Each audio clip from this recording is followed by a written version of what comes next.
안녕하세요. 건강한 요리 앨리스 대표 앨리스입니다. 요즘같이 갑자기 추워지면 폐건강 그리고 호흡기 질환에 대해 걱정 많으시죠? 교수님 안녕하세요. 네, 안녕하세요.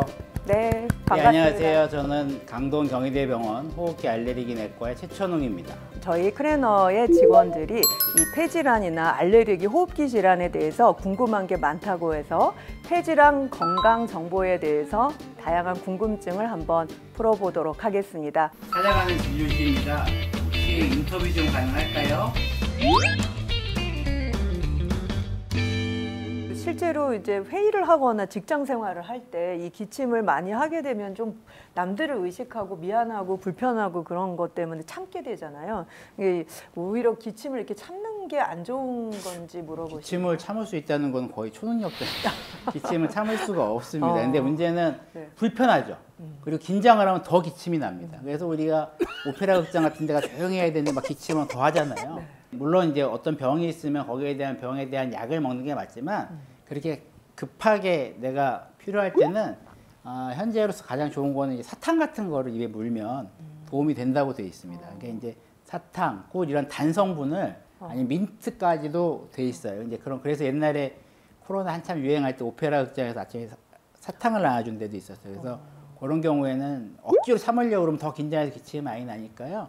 차라리 사탕을 하나 물고 빨아 드시면 기침을 좀 참는 데 도움이 될 수가 있습니다. 극장 같은 데가 기침을 많이 하는 이유 중에 하나가 거기 카페 깔려 있잖아요. 왜냐하면 소음을 이제 막으려고. 그럼 거기서 건조해지고 먼지가 많이 나기 때문에 더 기침 많이 나거든요. 그러니까 이제 그런 때는 물도 많이 드시고 이제 우리가 보통 오페라 극장에는 못 들고 들어가게 하잖아요. 음료수는. 그러니까 사탕 같은 걸 준비하시는 게 제일 좋습니다.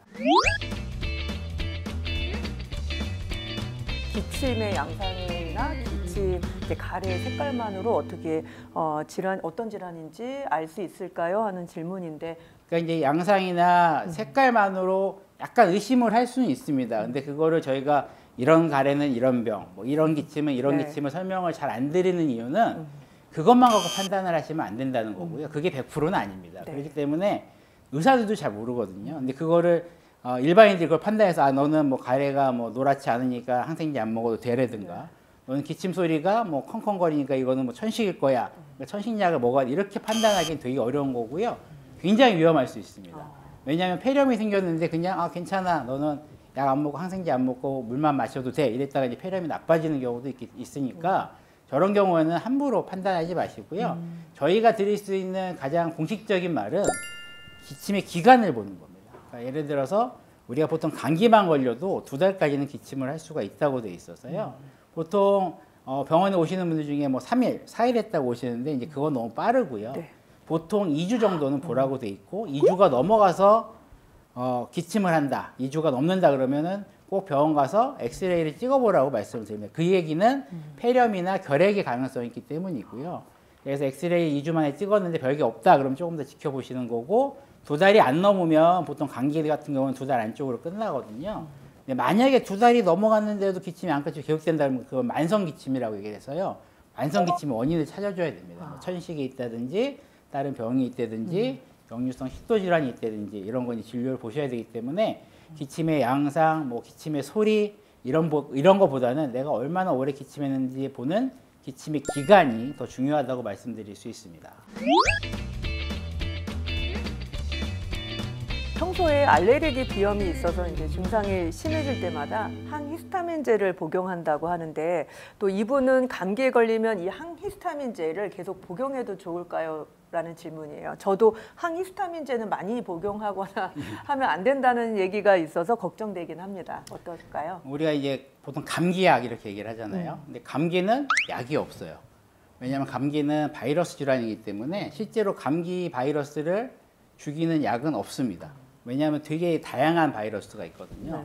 근데 우리는 항상 감기약이라고 얘기하죠. 그래서 거기 말하는 감기약이라는 거는 그 증상에 맞는 약을 얘기를 합니다. 예를 들면 몸살이 있으면 진통제를 먹는 거고요.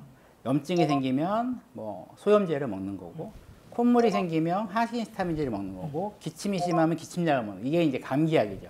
그래서 우리가 종합감기약이라는 걸 말하잖아요. 그게 뭐냐면 그런 성분들을 조금씩 다 넣은 거예요. 몸살약도 조금 넣고 콧물약도 조금 넣고 이렇게 만드는 건데 그러면 되게 좋을 것 같지만 솔직히 내가 증상이 콧물밖에 없는데 진통제 먹을 필요 없잖아요. 기침약 먹을 필요 없고. 그러니까 어떻게 보면 종합감기라는 게 꼭 좋은 건 아니죠.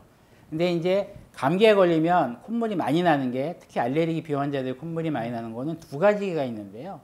감기 자체로도 콧물이 날 수가 있기 때문에 콧물이 심해질 수 있고, 또 이런 감기나 바이러스의 감염이 알레르기 질환을 심하게 합니다. 천식을 악화시킨다든지 비염을 심하게 하기 때문에 비슷한 증상이 나타날 수 있어요. 그래서 증상이 콧물이 많고 알레르기 비염이 심해지는 증상이라면 당연히 항히스타민제를 드시는 게 맞습니다. 근데 이제 내가 예를 들어서 알레르기 비염 때문에 꾸준히 먹고 있는데 감기가 걸려서 심해진다.